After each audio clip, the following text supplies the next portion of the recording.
नमस्कार दोस्तों, मैं बेंगलोर से डॉक्टर इंदु झुंझुनवाला आज आप सभी के समक्ष एक बहुत ही खास विशेष मेहमान के साथ लेकर आई हूँ, जिनके लिए अभी-अभी हमारी डॉक्टर मृदुल कीर्ति जी से बात हो रही थी, तो उन्होंने ऐसा कहा कि आप जैसे महापुरुषों के कारण ही ये जो भारत की संस्कृति जो है वो टिकी हुई है। आप लोग भारतीय संस्कृति के पिलर हैं। और इतना उन्हें अच्छा लगा आपका पूरा परिचय पढ़ के, तो मैं डॉक्टर अरविंद तिवारी जी, जो कि आज के हमारे बहुत खास मेहमान हैं, उनका हार्दिक स्वागत और अभिनंदन करती हूँ अभ्युदय अंतर्राष्ट्रीय के पटल पर। और खुशी की बात ये है कि हमारे साथ हैं डॉक्टर मंजरी पांडे जी। डॉक्टर मंजरी पांडे जी अभ्युदय के लिए बहुत चिर परिचित नाम है, क्योंकि ये अभ्युदय की सह सचिव भी हैं और उत्तर प्रदेश शाखा की अध्यक्ष भी हैं। लेकिन ये तो बात अभ्युदय की हुई। अगर हम मंजरी जी को जानना चाहते हो तो हम ऐसे जाने कि वो संस्कृत की प्राध्यापिका रही हैं और उन्हें राष्ट्रपति सम्मान मिला है संस्कृत की प्राध्यापिका के रूप में। तो वो एक बहुत ही गौरव की बात है और उन्हें सिर्फ संस्कृत ही नहीं, पाली और न जाने कितनी कितनी भाषाएं आती है कि मैं भाषाओं की लंबी लाइन लगानी पड़ेगी मुझे। जहां गई, जहां जहां गई वहां की भाषाएं सीख ली। और खास करके संस्कृत, पाली, हिंदी और कुछ खास भाषाओं पर इनका विशेष अधिकार है। ये एक अपने आप में बहुत ही खास बात होती है। उसके अलावा जब संस्कृत की बात होती है तो देखिए आज इन्हीं के गुरुजी हैं जिनके साथ ये वार्ता कर रही हैं। और संस्कृत हमारे भारत की सबसे प्राचीन भाषा है और उनमें रचे गए वेद, उपनिषद और जितने भी शास्त्र हैं, उनके बारे में जितनी भी बातें कही जाए, आज के संदर्भ में भी अगर हम उनकी बात करते हैं, तो शायद आज के संदर्भ में वो चीजें कहीं पीछे छूट गई हैं। इसलिए हमारा विश्व इस स्तर पर आ गया है कि हमें सोचना पड़ता है कि कहीं कुछ है जो गलत हो रहा है। तो अगर हम उन चीजों को वापस से लेकर चलते हैं, तो शायद जिस विश्व की हम कल्पना करते हैं, जैसे जिस हम सोचते हैं कि हम भारत हमारा स्वर्ग से भी ज्यादा महान बन सकता है, विश्व गुरु बन सकता है, तो वैसी सारी जो खास बातें होती है वो सारी की सारी हमारे वेदों में है। लेकिन आज हम बात वेदों की नहीं कर रहे। आज हमारा विषय है साहित्य और राष्ट्रीय चेतना। और साहित्य ने जिस तरह से राष्ट्रीय चेतना में अपना योगदान हमेशा दिया है, कोई ऐसा नहीं है कि सिर्फ आजादी की लड़ाई में दिया है, 1000 साल पहले भी दिया है, उसके पहले भी दिया, 5000 साल पहले भी, और आज भी कहीं न कहीं वो राष्ट्रीय चेतना जगा रहा है। तो उसमें महत्ता की बात किसी भाषा की नहीं होती, महत्ता की बात होती है आपकी अपनी इच्छा की, देश के प्रति आपके प्रेम की। और आज उसी देश प्रेम के तहत आज हम जिनसे बातें करने वाले हैं और जिनके बारे में बातें करने वाले हैं, उन्होंने क्या-क्या योगदान दिया और किस तरह से अपना योगदान दिया, इसके लिए आज हमारी वार्ताकार हैं डॉक्टर मंजरी पांडे जी, जिनका मैं बहुत ज़्यादा परिचय नहीं दे रही हूँ। बहुत बड़ी कवियत्री हैं, अभिनेत्री हैं और साहित्यकार भी बहुत बड़ी हैं। और उससे सबसे अच्छी बात है कि बहुत अच्छी इंसान हैं। आपका बहुत-बहुत स्वागत है। अब आपका मंच आप सँभालें। बहुत और बहुत धन्यवाद। एक बात ज़रूर मैं बताना चाहूँगी, क्योंकि बीच में फिर इंटरप्ट ना हो जाए, कि डॉक्टर मृदुल कीर्ति जी ने जब पढ़ा, अभी-अभी जब उन्होंने जाना, तो उनको लगा कि अरे! ये तो मतलब जो आपने किया है वो इतना खुश हुई पढ़ कर के कि उन्होंने कहा मैं इस वार्ता में होती। मैंने कहा होने की ज़रूरत नहीं है, आप बिल्कुल हो सकती हैं। मंजरी जी बिल्कुल, के साथ आप भी वार्ता में हो, क्योंकि डॉक्टर मंजरी पांडे जी ने वेदों, उपनिषदों, सांख्य दर्शन, विवेक चूड़ामणि इन सभी पर बहुत-बहुत काम किया है, सबका काव्यानुवाद किया है और आज वो भी हमारे साथ हैं। उसके साथ हमारे सारे दर्शक हैं। तो बहुत-बहुत सभी का स्वागत करते हुए मैं पुनः क्षमा चाहते हुए मंजरी जी को मंच सौंपती हूँ। बहुत बहुत धन्यवाद इंदु जी। और मैं सबको एक बार नमन करती हूँ और खास करके हमारे मुख्य अतिथि को मेरे प्रणाम करती हूँ, सादर अभिनंदन करती हूँ। और बहुत हमारे लिए सौभाग्य की बात है कि हमें उनको सुनने का मौका मिल रहा है। मंजरी दीदी आपको भी नमन। सॉरी, नमन। चलिए नहीं कोई बात नहीं। सभी लोगों को मैं भी नमन कर रही हूँ, मंजरी जी आपको भी, और मुख्य अतिथि अध्यक्ष जी, सारे लोगों को मेरा नमस्कार। इंदु जी आपको भी, चंदा जी धन्यवाद, आपको आप भी। सभी का धन्यवाद। वागर्थाविव सम्पृक्तौ वागर्थ प्रतिपत्तये जगतः पितरौ वन्दे पार्वती परमेश्वर। सावन का महीना है और काशी से मैं बोल रही हूँ, काशी में भी सारनाथ से बोल रही हूँ, सारंगनाथ के धाम से। तो ये मेरा कर्तव्य बनता था कि मैं पार्वती और शिव को नमन करूं। और उसके बाद हम आज अभ्युदय अंतरराष्ट्रीय संस्था के पटल पर हैं, जो कि राष्ट्रीय संचेतना और साहित्य को लेकर के 15 दिवसीय कार्यक्रम चला रहे हैं। डॉक्टर इंदु झुनझुनवाला उसके संस्थापक अध्यक्ष हैं। उनके सलाहकार राजपूत जी के कमल किशोर राजपूत जी हैं। उनके महासचिव चंदा प्रहलाद का जी है। उनकी अन्य सचिव जो है अभी सविता मागधी जी थी। डॉक्टर रचना शर्मा प्रोफेसर वाराणसी से संस्कृत की, वो भी जुड़ी है। अन्य कई लोग, आदरणीय मधु कीर्ति जी जो कि ऑस्ट्रेलिया से है, बहुत लोग जुड़े हुए हैं। मैं सभी को प्रणाम करती हुई जो है आज हम जिनसे चर्चा करने वाले हैं और जिनके विषय में चर्चा करने वाले हैं, अभी आप देख रहे हैं महामहिम संस्कृत के प्रकांड विद्वान डॉक्टर अरविंद तिवारी जी बैठे हैं। अरविंद तिवारी जी संस्कृत के जो उत्तर प्रदेश के जो संस्कृत के विद्वानों की सूची है, आप उसमें सूचीबद्ध विद्वान हैं। तो ये हमारा सौभाग्य है कि जो है वह इतनी जल्दी उन्होंने स्वीकार भी किया और हमारे गुरु भी हैं, तो हमारे गुरु भाई भी कह सकती हूँ।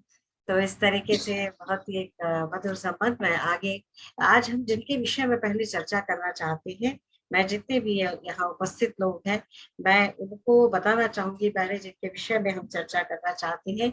आप डॉक्टर अरविंद तिवारी जी को देख रहे हैं, उनके पीछे एक फोटो भी आप देख रहे हैं, वो गुरु जी का फोटो है। आचार्य वासुदेव द्विवेदी शास्त्री विनीत, उनकी तस्वीर पीछे लगी हुई है और बिल्कुल उनके जैसे हृदय में बैठे हुए हैं आदरणीय गुरु जी डॉक्टर अरविंद तिवारी जी। जो वासुदेव द्विवेदी शास्त्री जी है, उनको संस्कृत के ऋषि पुरुष कहा जाता है। वो बहुत बड़े संस्कृत प्रचारक भी है। संस्कृत का विद्वान होना एक बात है, संस्कृत का किसी भी विषय का विद्वान होना एक बात है, प्रचारक होना और कार्यकर्ता होना दूसरी बात है। लेकिन आप बहुत बड़े विद्वान के साथ साथ संस्कृत प्रचारक थे। वैसे आपका जन्म देवरिया में हुआ था, लेकिन आपकी शिक्षा दीक्षा काशी से हुई और काशी में एक बड़ा संस्थान है सार्वभौम संस्कृत संस्थान, जो आचार्य वासुदेव द्विवेदी शास्त्री जी द्वारा स्थापित किया गया है। उसके बारे में अभी हम चर्चा बाद में करेंगे, हमारे गुरु जी और विस्तार से बताएंगे। और गुरु जी जो हमारे आचार्य वासुदेव द्विवेदी जी थे, उनकी 100 से भी अधिक पुस्तकें प्रकाशित, और कोई ऐसा विषय नहीं था, मतलब चाहे वो दैनिक जीवन का कोई विषय हो, बच्चों के लिए विषय हो, साहित्य हो, संगीत हो, कला हो, विज्ञान हो, मतलब कोई ऐसा विषय नहीं था जो अछूता रह गया था। और इस तरीके से उन्होंने 100 से अधिक पुस्तकें लिखी, तभी मेरी समझ से प्रचार में भी वो सफल हो सके थे। और इतने बड़े व्यक्तित्व को, इतनी बड़ी विभूति, हम तो कह सकते हैं वो ऐसे पुरुष जो होते हैं, ऐसे विद्वान के अवतारी होते हैं। इतना संभव नहीं होता जितना उन्होंने किया था, और जितने सरल सहज थे।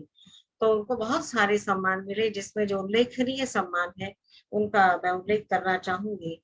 उनको गुरु जी को राष्ट्रपति सम्मान उस समय तत्कालीन महामहिम राष्ट्रपति शंकर दयाल शर्मा जी द्वारा मिला था। उन्हें विश्व भारती पुरस्कार उत्तर प्रदेश संस्कृत संस्थान द्वारा मिला था 1996 में। अखिल भारतीय संस्कृत साहित्य सेवा सम्मान दिल्ली संस्कृत अकादमी द्वारा मिला था। श्रीमती चंद्रावती जोशी संस्कृत पुरस्कार श्री ज्ञान कल्याणदाता व्यास द्वारा उन्हें मिला था। और इसके अतिरिक्त तमाम सरकारी गैर सरकारी बहुत सारे सम्मान उनको मिले थे। तो इस तरह से सम्मानों की एक पूरी लंबी सूची है। मैंने एक संक्षिप्त में बताया, जिससे हमारे जो दर्शक और श्रोता जो जुड़ रहे हैं वो ये जान सकें कि हम एक अवतारी विभूति के बारे में आज बात करने जा रहे हैं। और सबसे बड़ी चीज मुझे लगता है कि अभ्युदय का भी यह पहला अवसर होगा, क्योंकि ज्यादातर अधिकतर मंचों से भी साहित्यकारों की जो चर्चा होती है वो प्राय हिंदी के साहित्यकारों की चर्चा होती है, और अन्य भाषा जिसमें संस्कृत के साहित्यकारों की चर्चा संस्कृत के समूह में तो होती है, लेकिन उसके इतर मुझे लगता है कम होती है। और होना चाहिए ऐसा मुझे लगता है, क्योंकि तभी हमारे गुरुजी का जो उद्देश्य प्रचार प्रसार का था वो जो फैलेगा, उनका उद्देश्य सफल होगा। इस तहत आज अभ्युदय अंतर्राष्ट्रीय संस्था को मैं धन्यवाद देती हूँ कि आपने ये पहल की है कि आज एक संस्कृत के साहित्यकार को पटल से परिचित करा रही है, आप सारे लोगों से दुनिया से परिचित करा रही है।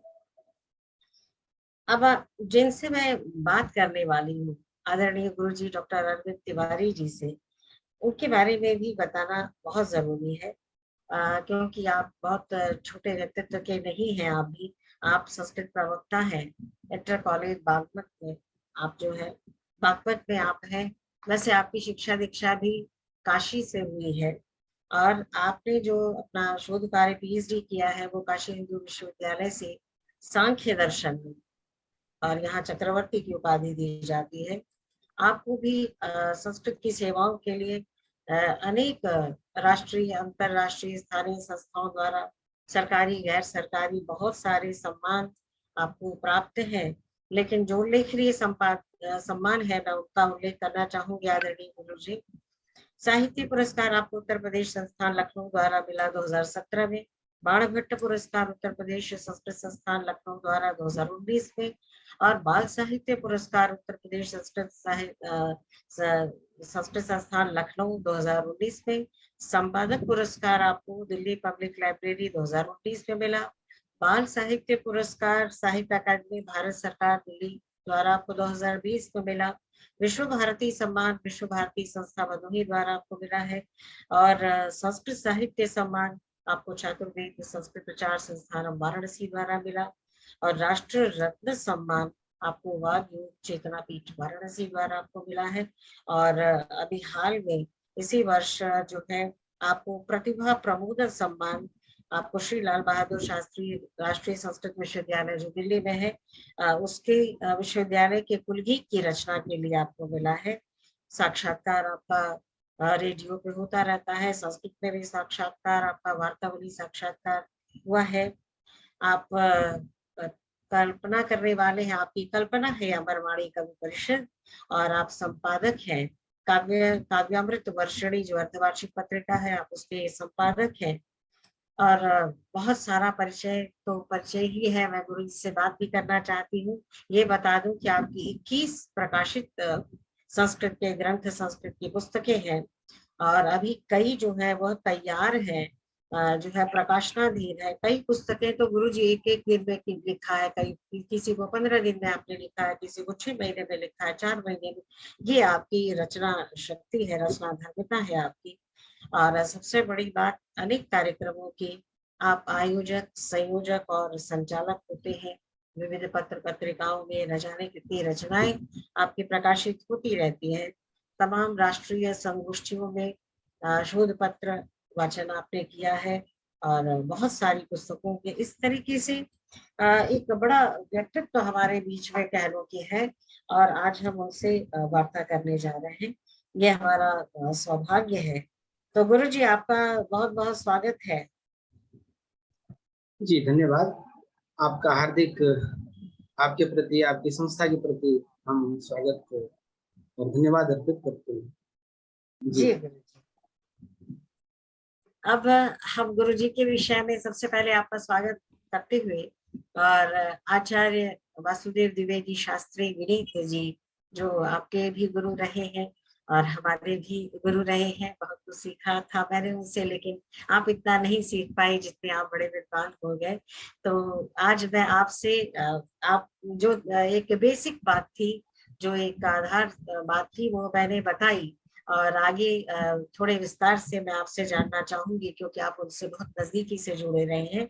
तो सबसे पहले मैं ये जानना चाहूंगी, क्योंकि गुरु जी का जो जीवन था बड़े अभावों से होकर के निकला था, जिससे कोई उम्मीद नहीं की जा सकती। तो गुरु जी मैं आपसे ये पूछना चाहूंगी, जानना चाहूंगी कि अभावों से देश और भारतीय संस्कृति के क्षितिज पर एक पुरुष पहुंच जाता है, एक गुरु जी पहुंच जाते हैं, तो उनकी जीवन यात्रा जो थी वह कैसे संभव हुई गुरु जी? सबसे पहले मैं एक बार फिर अभ्युदय अंतरराष्ट्रीय संस्था के आप सभी पदाधिकारियों के प्रति श्रद्धावनत होकर हार्दिक प्रणति निवेदित मैं करता हूं। आज आपने इस महामनीषी की संस्कृत अवदान को लेकर यहाँ चर्चा आरंभ किया है, इसके लिए हम हृदय से आभार प्रकट करते हैं। और आपने पहला ही प्रश्न, मैं समझता हूँ ये संवाद है, प्रश्न कहने से बोझ सिर पे हो जाता है और आदमी घबरा जाता है, इसलिए इस संवाद में आपने बहुत सुंदर आपने आरंभ किया है। दरअसल हमारी यह संस्कृति है, हमारे देश में एक अभाव को भी पदार्थ मानते हैं कभी कभी, और अभाव से ही व्यक्ति विकास के मार्ग पर आता है। प्रायः देखा गया है कि जहां संपन्नता है, जरूरत से अधिक संपन्नता है, वहां उन्नति का मार्ग अवरुद्ध सा दिखाई। हमारी संस्कृति भी है, और अभी हाल के कुछ दिनों में हमने देखा भी है कि हमारे राष्ट्र के सर्वोच्च पद पर अभाव से जूझने वाले व्यक्तियों ने एक अपना परिश्रम लहराया है। हमने अपने महामहिम को देखा है, अभी हम वर्तमान में भी देश के प्रधानमंत्री जी को भी देख रहे हैं। तो अभाव हमारे देश का एक अलंकार है। इस अलंकार से जो कोई अलंकृत हो जाता है, वह देश का, राष्ट्र का गौरव बढ़ाता हुआ स्वयं गौरवशाली। ऐसे ही आचार्य प्रातः स्मरणीय, हम सबके वंदनीय गुरुवर्य, हमारी संस्कृति कहती है कि गुरु का नाम नहीं लेना चाहिए, लेकिन अब यहाँ तो लेना पड़ेगा। आचार्य वासुदेव द्विवेदी शास्त्री जी के जीवन का जो आरंभ है अभावों से, हम सब जब उनके विषय में जितना भी जानते हैं, हमने उनके मुख से जो कुछ भी सुना है या उनके साहित्यों से जो कुछ भी पाया है, यह देखा है कि उनका जीवन अभाव से ही अलंकृत है। उनके पितामह रामाज्ञा द्विवेदी जी और उनके पिता यमुना प्रसाद द्विवेदी जी और पूरा परिवार संस्कृत का एक सनातन परिवार था, जिसमें ज्योतिष, कर्मकांड, और आप जानते ही हैं कि जहां इस तरह के पंडित लोग हों, वहां परिवार में कितनी समृद्धि होती है, कितनी संपन्नता होती है। पंडित तो बस अपना शास्त्र चिंतन और वैदिक कर्मकांड इत्यादि के माध्यम से ही अपने जीविकोपार्जन को अग्रसर होते हैं। खैर, गुरुजी के पिताजी जैन पाठशाला में शिक्षक थे और जगह जगह उनका स्थानांतरण होता रहता था। इस कारण से गुरुजी बचपन में यायावर प्रवृत्ति के हो गए। जगह जगह अनेक संस्कृतियों का, अनेक कर दो मेरे ख्याल से गैस, अनेक लोगों से, विद्वानों से उनका बचपन से ही साथ रहा, तो उन्होंने काफी चीजें लोगों से सीखी।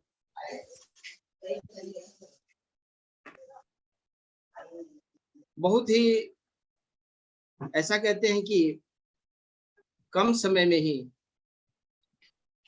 उनके पिताजी का साथ उनसे दूर हो गया। चाचा जी ने घर की जिम्मेदारी संभाली और इनकी माता जी ने इनको जैसे तैसे जो भी साधन उपलब्ध थे, अभाव शब्द यहाँ जोड़ के हम चलेंगे, इनको पढ़ाया लिखाया और बचपन में ही इनके मन में यह एक प्रकाश की किरण विशेष रूप से आ गई कि भारत से प्रतिष्ठित द्वे संस्कृतम संस्कृत।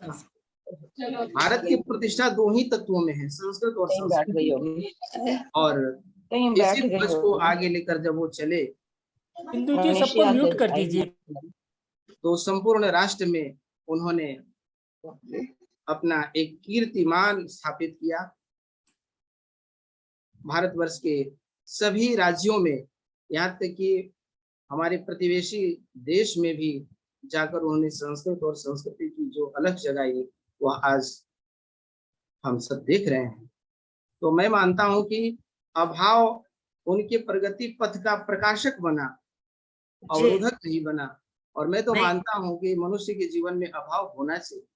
हाँ नहीं, बिल्कुल मुझे भी ऐसा लगता है, क्योंकि जैसे अभी देखिए जितने ये खिलाड़ी पदक लेके आ रहे हैं, ज्यादातर खिलाड़ियों का जीवन भी ऐसा ही बड़ा कष्टमय और अभावों में बीता है। और बाकी अभी आपने महामहिम का उदाहरण दिया ही, और अनेक तमाम जो भी देखा है जो एक प्रतिष्ठित पद पे जा रहे हैं, अधिकांश लोग जो है कहीं ना कहीं से कुछ ना कुछ अभावग्रस्त जीवन जी करके ही आ रहे हैं।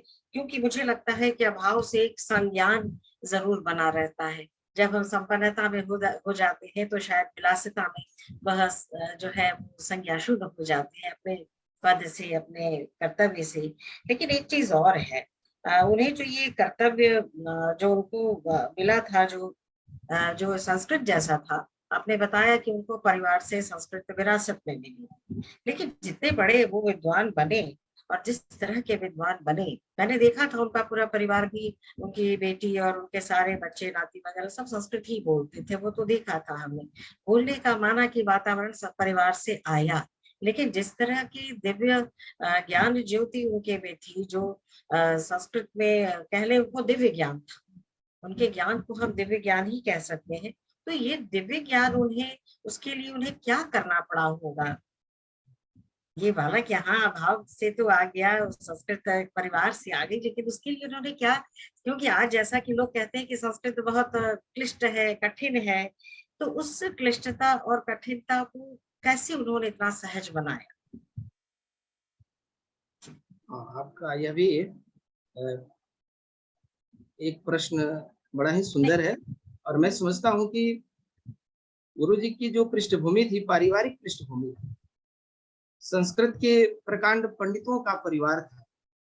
और स्वयं इनके पिताजी जैसे कि जैन पाठशाला में पढ़ाते थे, ब्यावर में वे थे, वहां ये संस्कृत पाठशाला में स्वयं गुरुजी पढ़ते थे, जबकि वे जैन पाठशाला में पढ़ाते।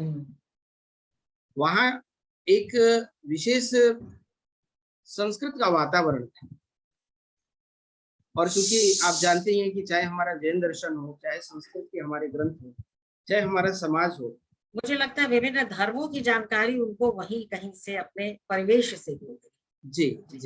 तो बचपन से ही उनको यह जो दिव्य ज्ञान मिला, उनके मन में यह बात आ गई थी कि मुझे पढ़कर लिखकर आगे जब मैं बड़ा बनूंगा तो सेवा नहीं करूंगा, देश सेवा करूंगा, मैं नौकरी नहीं करूंगा। जी, बहुत सुंदर जी, बहुत बड़ी अच्छी बात है। अभी आपने देश सेवा की भी बात की, यहीं पे मैं जानना चाहूंगी, क्योंकि हम सब आजादी की 75वीं वर्षगांठ और आजादी का अमृत महोत्सव मना रहे हैं, तो मैं ये भी जानना चाहूंगी जो इस तरह का व्यक्ति था, क्योंकि जैसा मैंने देखा भी था कितने कृष्ण काय से थे और पढ़ने लिखने में ही गुरुजी बराबर रहते थे, लेकिन अचानक वो स्वतंत्रता आंदोलन में कूद पड़े।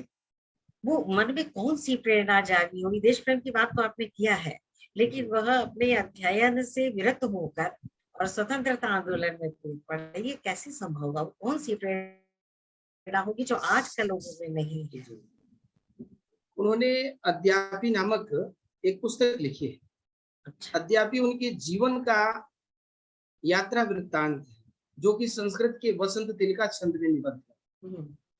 जहां जहां भी उन्होंने संस्कृत के लिए यात्रा की है और जिन जिन विद्वानों से उनकी भेंट वार्ता हुई है, सबको इन्होंने संस्कृत के श्लोक में निबद्ध किया है।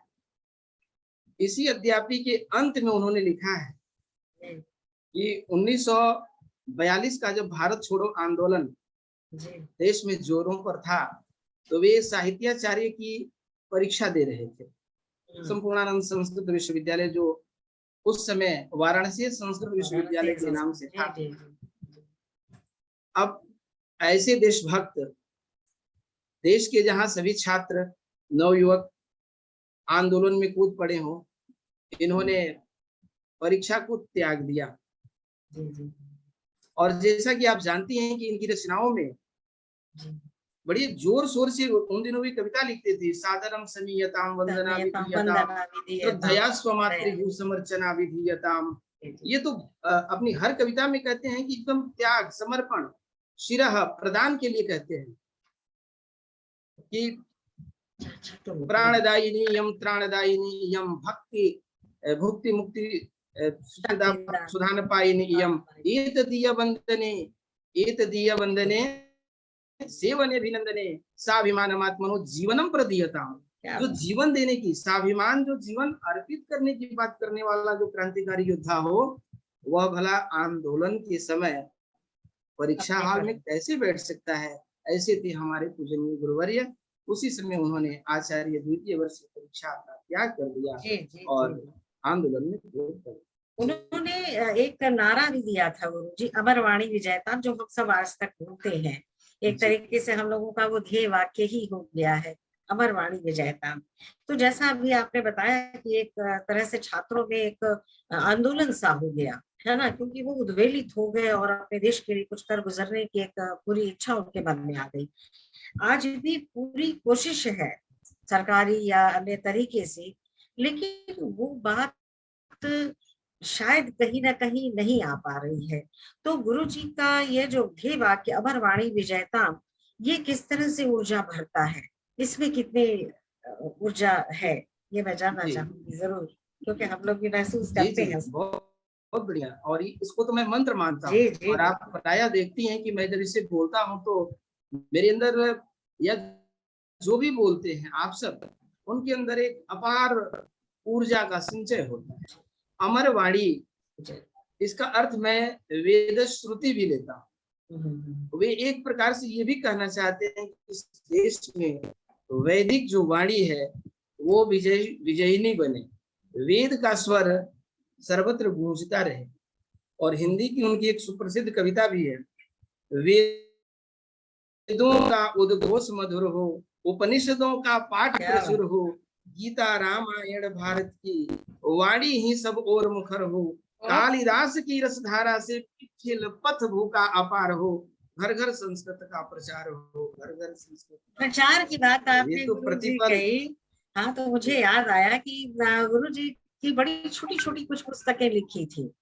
बड़ी अच्छी बात मुझे लगती थी कि वो मोटे मोटे ग्रंथ की बात वो लिखते भी नहीं थे, छोटे छोटे की पुस्तकें थी, चाहे वो शब्द रूपावली, धातु रूपावली। मुझे लगता है कि ये हर विद्यालय में होना चाहिए, लेकिन है नहीं। हम लोग जितने जान रहे हैं वो लोग जान रहे हैं, लेकिन होना चाहिए, मुझे ऐसा लगता है। तो प्रचार की जो बात हमने अभी की, तो गुरु जी की वह प्रचार पद्धति आज भी लागू हो सकती है।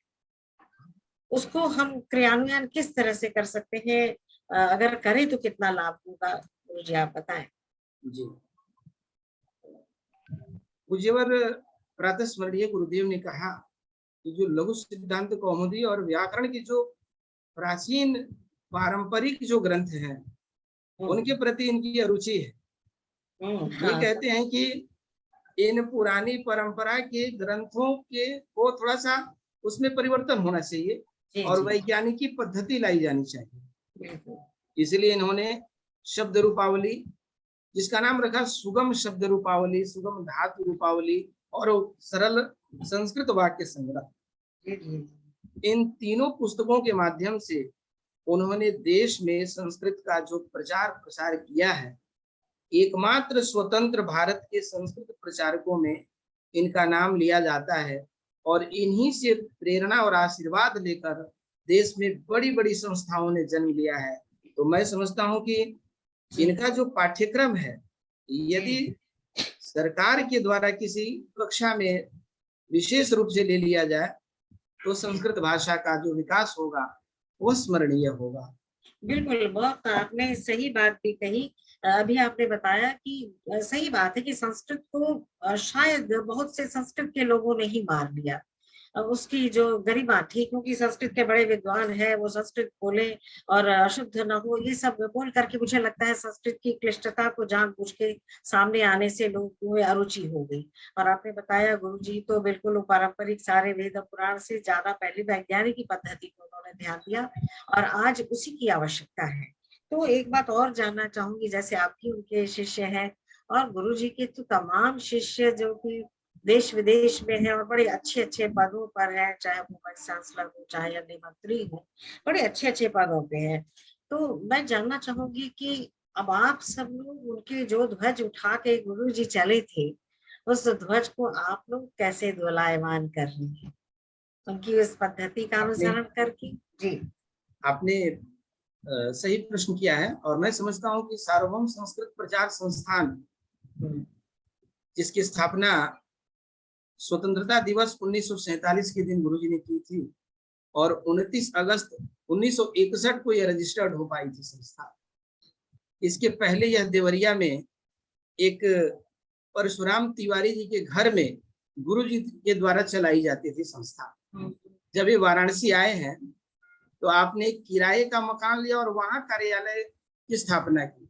जी जी, मैं थोड़ी सी पृष्ठभूमि में जाना इसलिए चाह रहा हूँ कि जिन लोगों का योगदान रहा है इस संस्कृत संस्थान के अभ्युदय में, बिल्कुल, उन्हें हम भुलाए नहीं। तत्कालीन जो 1970 के आसपास वाराणसी के जो अपने जिलाधिकारी महोदय थे महेश प्रसाद जी, उनका बड़ा योगदान रहा है और सार्वभौम संस्कृत प्रचार संस्थान के भवन को, जैसा कि मैंने गुरुजी के मुख से सुना था, दिलाने में उनकी महती भूमिका है। तो आज इस अवसर पर हमें उन्हें याद करना है। बिल्कुल, और हम सब बहुत जितने उस समय मदन मोहन मालवीय जी थे, ये सारे के सारे लोगों से, और जितने करपात्री जी थे, स्वामी करपात्री जी, सभी लोगों का एक पूरा आशीर्वाद उन्हें मिला था। जी, आचार्य विनोबा भावे जी का, जी, और हजारी प्रसाद द्विवेदी जी, विद्यानिवास मिश्र जी, विद्यानिवास मिश्र जी के जो पितामह थे मुनिवर मिश्र जी, ये गुरु जी के गुरु थे हमारे वाराणसी संस्कृत विश्वविद्यालय के। तो आपने सब, अच्छा आपने यह सही पूछा था कि उनके अंतेवासियों का संस्कृत प्रचार में क्या योगदान है। मैं समझता हूँ कि मैं तो उनका सबसे छोटा अंतेवासी हूँ, तो इतना कार्य कर रहा हूँ, तो हमारे बड़े लोग तो हमसे 100 गुना कर रहे हैं। जी जी और जी, देश और देशांतर में उनके सन्यासियों की भीड़ है और वो अपने स्तर से संस्कृत प्रचार कार्य में लगे हुए हैं, ऐसा मेरा मानना है। इसी जगह पे एक बात और जानना चाहूंगी, क्योंकि गुरुजी लोगों के मन में भी बहुत भ्रम रहता है। संस्कृत की बात करते हैं तो हम प्राचीन अपने ग्रंथों की ही बात, अपने प्राचीन कवियों की, कालिदास, बाण कवि इत्यादि इत्यादि की करते हैं हम। लेकिन मैं आप भी जानते ही हैं, तो मैं आपसे जानना चाहूंगी और इसी बहाने दर्शक श्रोता भी जानेंगे कि स्वतंत्रता के बाद संस्कृत के लिए कितना कार्य हुआ, उसका कितना विकास हुआ, क्या उपलब्धियां हैं, क्योंकि आज हम स्वतंत्रता का अमृत महोत्सव मना रहे हैं। तो बहुत सुंदर प्रश्न, बहुत सुंदर प्रश्न। जी जी, आपने इतना सुंदर प्रश्न पूछा है इसको कहने के लिए मैं व्याकुल नहीं था। और ऐसा ही प्रश्न आजमगढ़ के एक संगोष्ठी में एक प्रिंसिपल महोदय ने पूछा था इनसे, अपने अभिराज राजेंद्र मिश्र गुरुजी से यह प्रश्न, और उन्होंने कहा था कि संस्कृत भाषा में क्या नया हो रहा है, मैं तो कुछ देखता नहीं और मुझे लगता नहीं। तो गुरुजी ने कहा कि आप नहीं देखते इसका मतलब नहीं होता है, ऐसा नहीं है। स्वतंत्रता के बाद उन्होंने बताया और तुलना हिंदी से की। आप सब तो हिंदी के प्रकांड विद्वान हैं, विदुषी हैं, तो मैं समझता हूं कि उसे स्पष्ट कर दूं। उन्होंने कहा कि हिंदी में विशेष रूप से कामायनी और 2-3 महाकाव्यों का नाम लेने के बाद कहा कि उस तरह की कालजयी रचनाएं नहीं आई। रचनाएं खूब हुई हैं लेकिन नहीं आई। लेकिन संस्कृत में 350 ऐसी रचनाएं आई हैं जो महाकवि कालिदास, बाणभट्ट, भवभूति, इनकी परंपरा को पुष्ट करती है। 50-60 100 से अधिक उपन्यास, खंड काव्य, स्तोत्र काव्यों की संख्या तो अपरंपार है। तो इसका विकास कितना हुआ है, इन बातों से हम समझ सकते। बिल्कुल बिल्कुल। बहुत प्राचीन कुछ पत्रिकाएं थी जैसे परमार्थ सुधा गुरु जी स्वयं प्रकाशित करते थे, लेकिन कालांतर में वो पत्रिका नहीं छप रही है, लेकिन उसकी जगह नई नई कितनी पत्रिकाएं हैं। जैसे मैं स्वयं ही काव्यामृत वर्षणी निकालता हूँ, तो मैं समझता हूँ कि यह उत्कर्ष काल है और स्वर्णिम काल है संस्कृत साहित्य का। तो बड़ा इसका विकास हुआ है और प्रचार प्रसार हुआ है स्वतंत्रता के बाद। बहुत सही बात आपने की गुरुजी की, ये संस्कृत के लिए ये स्वर्णिम काल है। अभी इस बीच हमारे पटल पे भी ऑस्ट्रेलिया से जुड़े हैं डॉक्टर मृदुल कीर्ति जी, जिनके बारे में मैंने लिख के दिया भी था।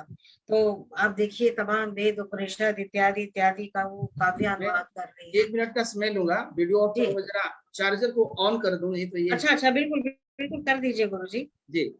मृदुल कीर्ति जी, जब तक आप सुन रही हैं तो अपना स्पीकर ये ऑन कर ले। हाँ आदरणीय मृदुल कीर्ति जी, आपको सादर प्रणाम। अपना कैमरा भी ऑन कर ले, अपना कैमरा ऑन करें जिससे हम आपको देख पाए। यहाँ पर रात के 11:30 बजे हुए हैं। अच्छा, और हाँ, बिल्कुल कोई बात नहीं, लेकिन विद्वत जनों को सुन के इतनी आत्मानंद की अनुभूति हो रही है। बस आप सबसे पहले तो मेरा प्रणाम स्वीकार करें गुरुवर जी। आपके और आपके गुरु के विषय में सुनकर मुझे लगता है बड़ी दिव्य अनुभूति हो रही है, और बड़े दिनों में ऐसे ब्रह्म वाक्य सुनने को मिले कि अभाव की भी अपनी ऊर्जा होती है। ये आपने कहा, अभाव में उत्कर्ष के बीज समाहित होते हैं और संपन्नता में चेतना सोती है और अभाव में चेतना जागती है। तो अभाव वो किसी भी चीज का हो, धन का ही अभाव नहीं होता है।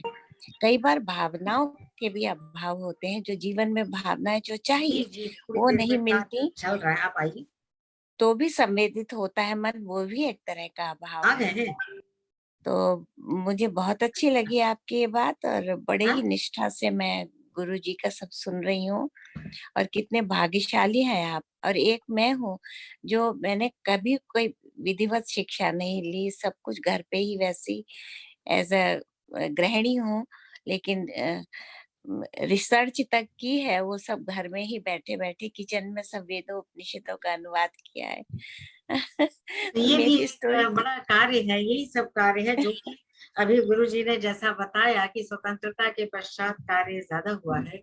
तो निश्चित रूप से बहुत बहुत आभार आदरणीय अब्दुल कीर्ति जी, जो ऑस्ट्रेलिया से रात के 11:30 बजे भी गुरुजी सुन रही हैं, आपकी भी बात सुन रही हैं और जानना भी चाहती है। समय भी चूंकि हो रहा है तो हम थोड़ी सी बात एक आध और जानना चाहेंगे गुरुजी, जो कह लीजिए कि आमतौर पर होना चाहिए। गुरुजी मुख्य संस्कृत की बात करते थे, उनका मानना था कि मुख्य में संस्कृत पहले बोलना आना चाहिए, लेकिन आज जो है वो अंग्रेजियत का प्रचार प्रसार चाहे कितना भी कह लें, लेकिन हाँ अंग्रेजी का प्रचार प्रसार सभी लोग ज्यादा करते हैं, घर घर में अंग्रेजी मुख में है।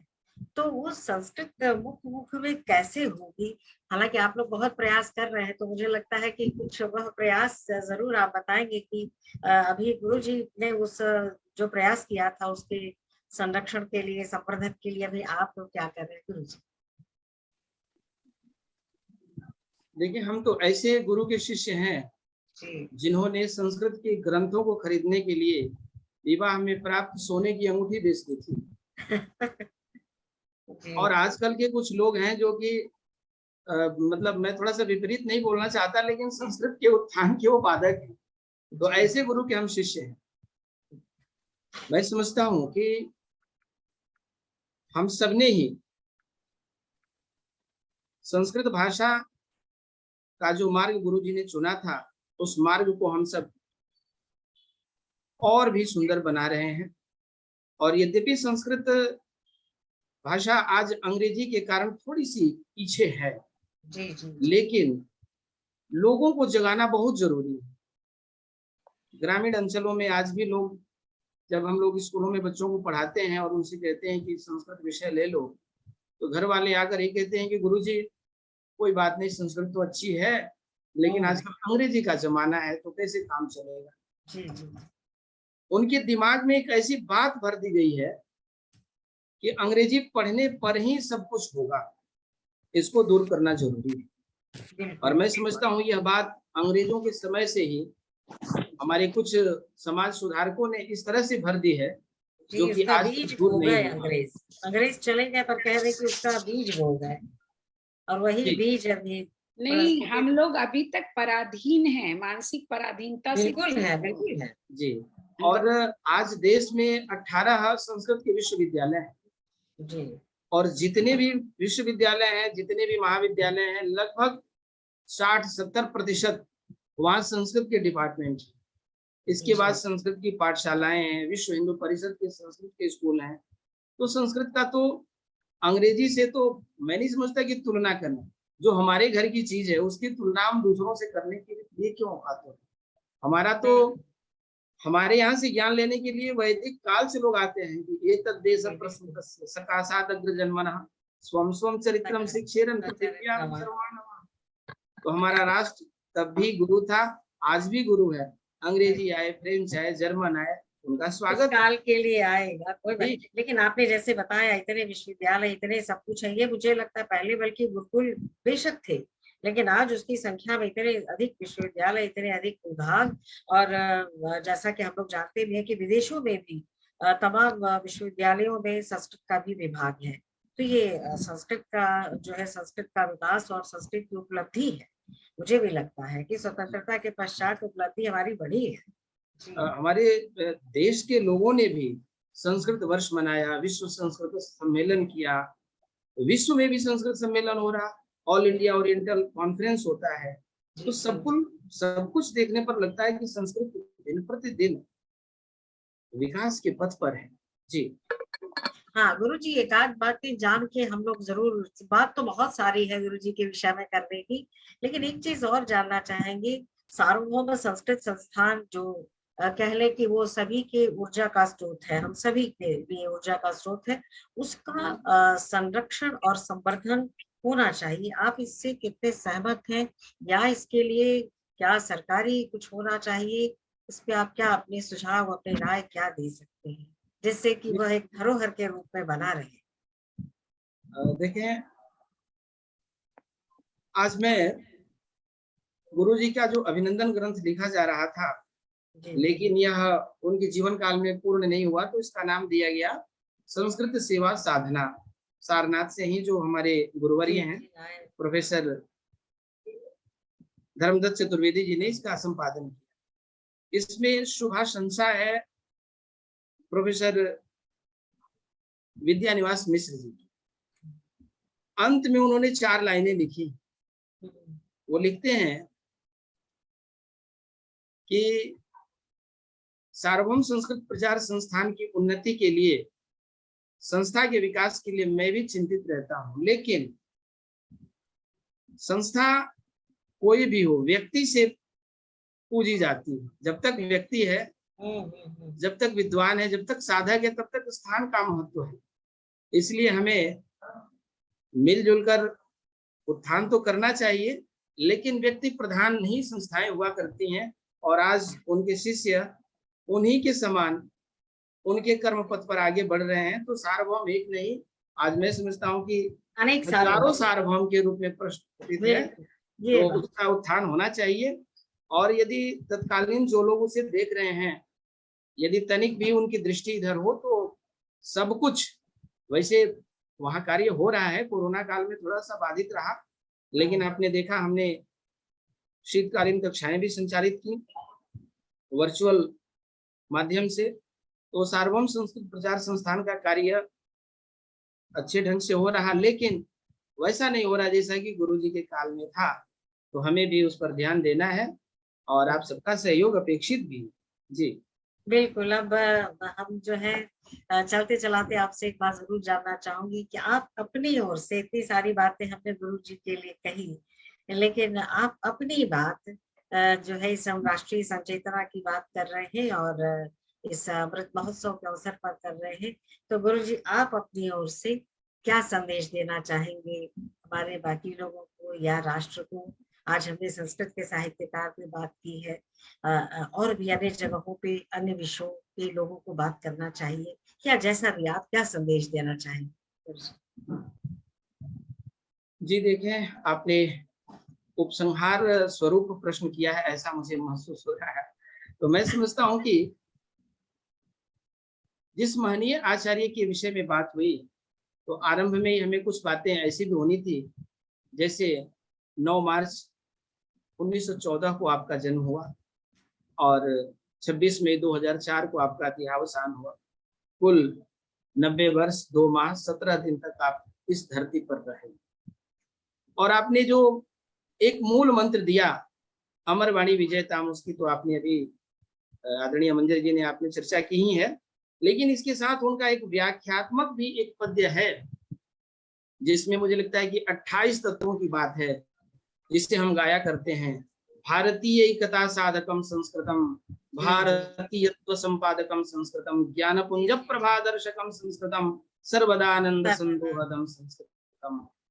तो भारतीय एकता कारकम संस्कृतम, संपूर्ण भारतवर्ष को यदि एकता के सूत्र में बांधना है तो एकमात्र भाषा है हमारी संस्कृत भाषा। यह उन्होंने मूल मंत्र दिया है। और वसुधैव कुटुंबकम, यह तो हमारी संस्कृति का यह मूल मंत्र है। इन सब चीजों को देखते हुए हमें गुरु जी के बताए मार्ग पर चलना चाहिए। संस्कृति की रक्षा के लिए संस्कृत से बढ़कर और कोई अस्त्र शस्त्र या मार्ग हो ही नहीं सकता है। तो भारतवर्ष को यदि पुनः विश्व गुरु के पद पर आसीन करना है, तो आदरणीय प्रातस्मरणीय पूजनीय आचार्य वासुदेव द्विवेदी शास्त्री जी, मैं समझता हूँ एक बात से सब लोग अनभिज्ञ हैं। वैसे मैं जानता हूँ, इसलिए मैं ही नहीं विज्ञ हूँ, लेकिन बता देना चाहता हूँ जी। इन्हें हम यदि डॉक्टरेट की उपाधि इन्हें मिली थी, इस बात की चर्चा कहीं नहीं होती। जी जी मैं आज बताना चाहता हूँ, क्या बात है। 1970 में मिथिला विद्यापीठ द्वारा 16वें दीक्षांत समारोह में गुरु जी को विद्या वारिधि की उपाधि दी गई थी। तो आज से हमारे जितने भी दर्शक, जितने भी श्रोता, जो लोग भी जानते और इस चीज को नहीं जानते थे, वे जान लेंगे। और जब कुछ लेख लिखेंगे तो इनके आगे जरूर डॉक्टर लगाएंगे। बिल्कुल, क्या बात है। तो यह हम सबके लिए एक बहुत बड़ी उपलब्धि है। गुरु जी ने स्वयं भी लिखा था कि गिरिधर शर्मा चतुर्वेदी जी का संस्कृत संभाषण जब उन्होंने सुना, तो उनके मन में हुआ कि मैं भी बोलता। और दिन रात एक करके उन्होंने शब्द रूप, धातु रूप, सारी चीजों को तैयार किया और संस्कृत के पुरोधा बने, जिसमें आपने शीर्षक दिया है कलम के पुरोधा आचार्य वासुदेव द्विवेदी शास्त्री। बातें बहुत है, लेकिन मैं समझ नहीं पा रहा हूँ कहाँ से आरंभ करें, कहाँ। मुझे भी नहीं समझ में आ रहा है कि इनकी क्या बातें उठाई जाए, लेकिन एक जो राष्ट्रीय सचेतना के लिए जितनी आवश्यक थी, बस मैंने उन्हीं बिंदुओं को स्पर्श किया है, इसलिए कि बातें तो ऐसा सही लगता है मंजरी जी की एक सागर है, अब उसमें से कुछ बूंदे भी निकालनी इतने कम समय में मुश्किल है। तो बहुत विषय पर हाँ। तो अभी मैं ये चाहूंगी कि आप इसका समापन करें। उसके पहले जो इसमें कुछ 2-4 जो भी श्रोता यहाँ पर मौजूद हैं, वो अगर कुछ कहना या कुछ पूछना चाहते हैं तो जरूर बात करें। सभी अपना कैमरा ऑन कर सकते हैं और कुछ कहना चाहते हैं तो जरूर बोलें। आदरणीय गुरुजी, बहुत बहुत गुरु जी के विषय में अभी बात करने के लिए आपका मैं अपनी ओर से एक मिनट और लेना चाहूंगा। अरे नहीं, अभी आप लोग बात क्योंकि जब बात हो रही है गुरु जी की, तो गुरु माता की चर्चा नहीं करना यह अन्याय है। गुरु जी की पत्नी का नाम रुक्मिणी था और गुरु जी ने उनके विषय में लिखा है कि अपने बच्चों से उन्होंने कहा कि पिताजी से कभी पैसे न मांगो, क्योंकि वो कोई धनार्जन तो करते नहीं है और मांगोगे तो उन्हें कष्ट होगा। गुरु जी ने खुद पुस्तक में लिखा है। वे कहते हैं, मैं तो समझता हूँ कि कुछ विषय बिंदु पे चर्चा करूंगा तो मैं स्वयं भावुक हो जाऊंगा, क्योंकि आप पढ़ते समय मैं इस तरह महसूस कर रहा था। वो लिखते हैं कि दुनिया में कुछ पत्नियां होती हैं जो क्या चाहती हैं, क्या करती हैं, क्या नहीं करती हैं, लेकिन पत्नी इससे, मेरी पत्नी रुक्मिणी इस सबसे अलग थी। नाम आपका वासुदेव, पत्नी का नाम रुक्मिणी, कितना सुखद संयोग। और जन्म हुआ रंग भरी एकादशी के दिन। तो मैंने तो आप पे महाकाव्य लिखा है वासुदेव चरितम 12 सर्गों का, उसमें आपको विष्णु भगवान का अवतार भी माना। एक पद्य इनका सुना दूं, लिखते हैं जी, कि जी, जी, भार्या अवश्य। भवन्ति कतिचित्, कुछ पत्नियां होती हैं यद्यपि प्रतीपाः, विपरीत मार्ग पे चलने वाली होती हैं, मैं किसी की निंदा नहीं करता। या भूरि वित्त सुखलोभ परापति नाम, जो चाहती हैं कि पति खूब धन कमाए, खूब हमारा जीवन विलासिता में हो। कार्ये शुभेपि न भवन्ति सहायिकास्ताः, और पति के कार्य में वे सहयोग भी नहीं करती हैं। भार्या परम ममनता दृगभूत सुदैवात, लेकिन मेरी पत्नी उन पत्नियों जैसी नहीं मिली थी, आज मैं उसे याद करता हूँ। इन्होंने स्वयं अपने दिल की बातों को व्यक्त करते हुए कहा कि मैं उसे न कोई आभूषण दे सका, न मैं उसे कोई परिधान दे सका, क्योंकि मैं तो कुछ करता ही नहीं था, संस्कृत प्रचार मेरा कार्य था। तो मेरे ससुराल पक्ष से उसके लिए ये सब चीजें आ जाया करती थी। कितना मार्मिक पक्ष है एक संस्कृत विद्वान के लिए, जी, जिसने जी, अपना संपूर्ण जीवन संस्कृत में समर्पित कर दिया। बिल्कुल बिल्कुल ठीक तो कहा इस गुरु बात जी। को जी और बिल्कुल बहुत सही आपने कहा कि उनकी पुत्री भी वैसी ही थी, जैसे सहृदय, चूंकि मेरा आना जाना जब भी होता था, कभी दोपहर में अगर चली गई तो चावल दाल ही खा के जाओ, तो पुत्री जो है वो चावल दाल खा के जाओ, जो भी बना है वो खा के जाओ। तो इस तरीके से उनकी थोड़ी बहुत कृपा जो है मुझे भी मिली थी। छोटी छोटी किताबें उन्होंने इसीलिए दिया था। मुझे कहते थे कि आपको मैं पंजाब का प्रचारक मानता हूँ। अच्छा गुरु जी, तो थोड़ी बहुत थोड़ा सा आशीर्वाद जरूर उनको मिला, लेकिन बहुत समय मुझे भी लगता है अपनी थी नहीं, तो अगर मुझे भी शायद कुछ और समय मिलता तो हम आप जैसे और भी विद्वान हो जाते, विदुषी हो जाते। गुरु जी आपका बहुत बहुत धन्यवाद। और बाकी लोग हैं कुछ आपसे जानना भी चाहेंगे, क्योंकि आप भी मुश्किल से पटल पर आए हैं। जी, कोई कुछ कहना चाहते हैं? कमल भाई, आप कुछ कहना चाहेंगे? सविता जी कुछ कहना चाह रही हैं। हाँ, बोले सविता। हाँ, मैं ये कहना चाह रही हूँ कि आज मुझे इतनी जानकारी मिली, और सच में इतनी जानकारी मुझे बिल्कुल नहीं थी। और मंजरी जी को भी धन्यवाद दे रही हूँ, और इन्हें भी दे रही हूँ, अरविंद जी को भी धन्यवाद दे रही हूँ कि इन्होंने संस्कृत के विषय में उन्हें जितनी जानकारी दी, सच में ये अवर्णनीय है। बहुत ही अधिक, बहुत ही अच्छा लगा। मैं एक एक शब्द सुनते गई हूँ इनका। मुझे तो लगा ही नहीं कि 1 घंटा होने आ रहा है, मतलब लगा हाँ, कि अभी तो कुछ सुना ही नहीं है, अभी तो हाँ, शुरू ही हुआ है। ऐसे लग रहा है कि अभी तो हाँ, हमने शुरू किया है सुनना जानना। हाँ, बहुत सच में, सुंदर, बहुत सुंदर। सच में बहुत अच्छा। और इन्होंने गुरु जी की पत्नी रुक्मिणी के बारे में जो कहा, क्या वो बात। सुन के तो मैं आनंद विभोर हो उठी कि नहीं, सच में पत्नियां ऐसी ही होती हैं। भले कुछ वैसी पत्नी हो, लेकिन पत्नियां ऐसे ही होती हैं, पूर्ण रूप से होना समर्पित। भी हाँ, चाहिए। सही। हाँ, बिल्कुल, अगर ऐसी पत्नी हो तभी परिवार जो है वो सुचारू रूप से चलता है। हाँ, सही कहा आपने।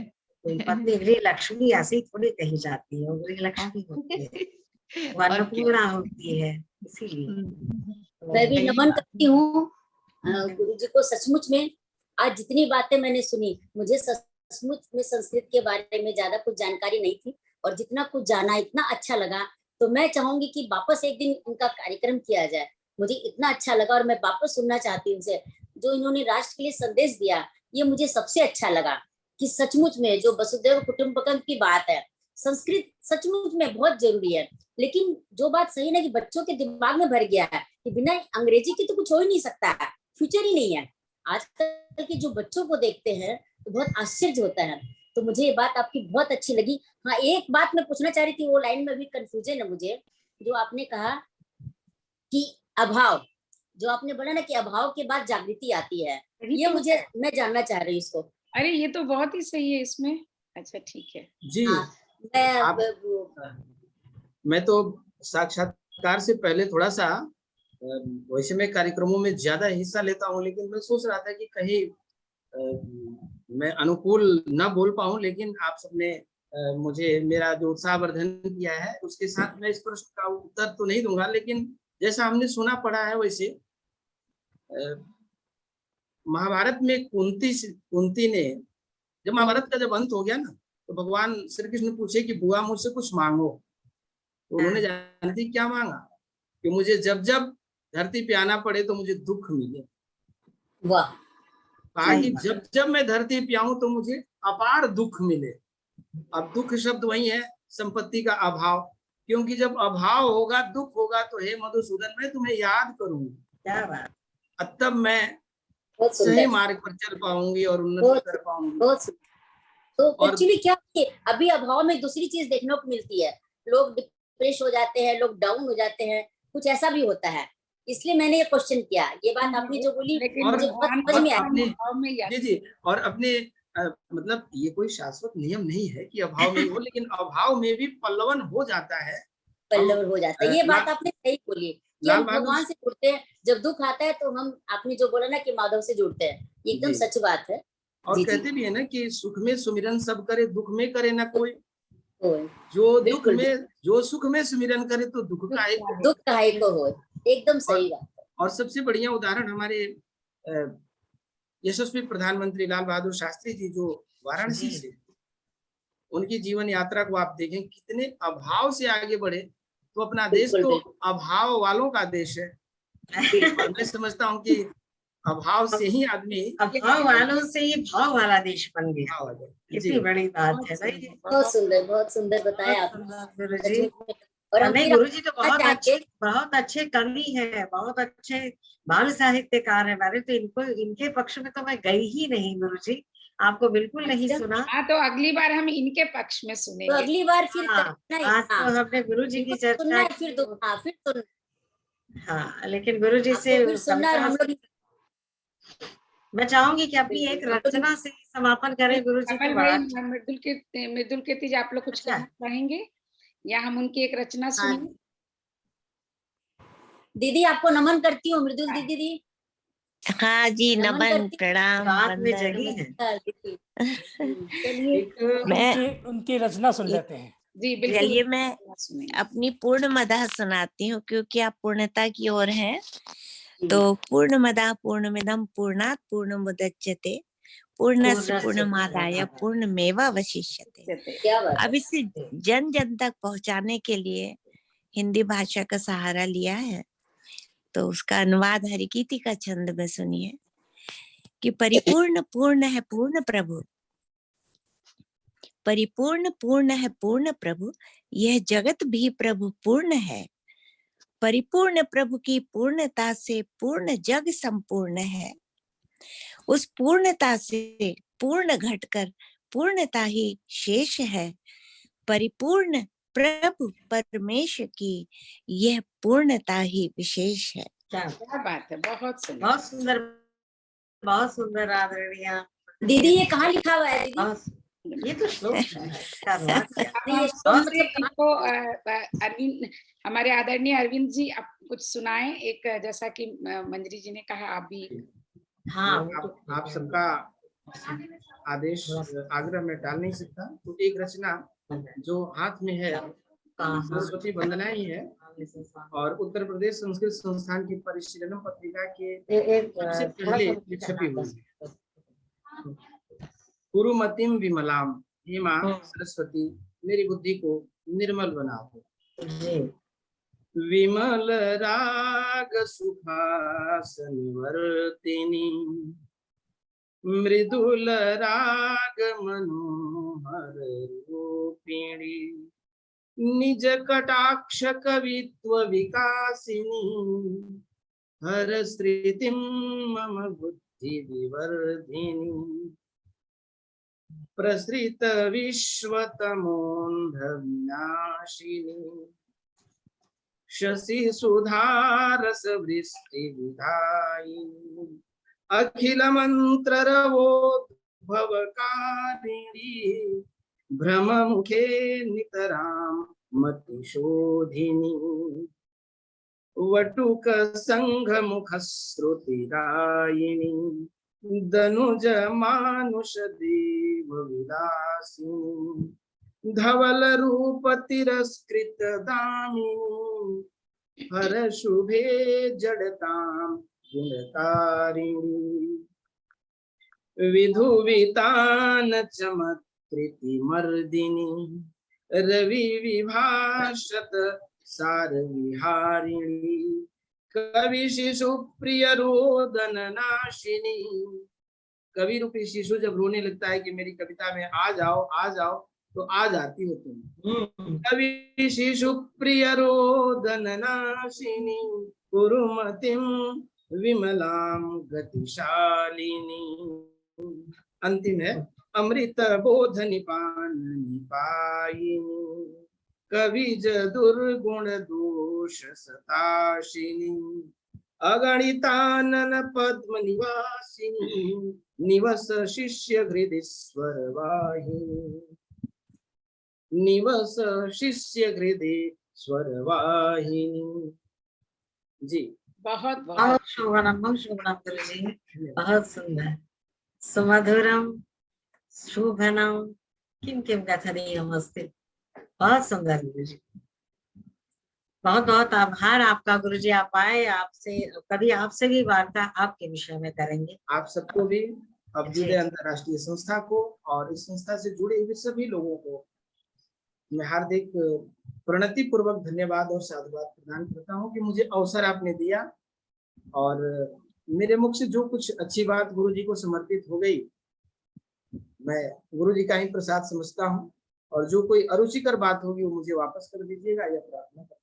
बहुत बहुत आभार। पटल पर भी जितने लोग हैं आदरणीय इंदू जी के सौजन्य से, आदरणीय इंदू जी आपका बहुत बहुत आभार, और बाकी सभी लोग जितने हैं सभी को सादर प्रणाम करती फेसबुक से भी जय। काफी लोग देख और रहे हैं, तो फेसबुक से भी सारे साथियों को प्रणाम करती हुई जय तो संस्कृतम जय जय तो तो भारतम अमरवाणी विजय विजयता अमरवाणी विजयता विजयता अमरवाणी विजयता। विजय। विजयवाणी। बहुत नमस्कार। बहुत बहुत धन्यवाद। हाँ इंदु जी। नमस्कार। हाँ।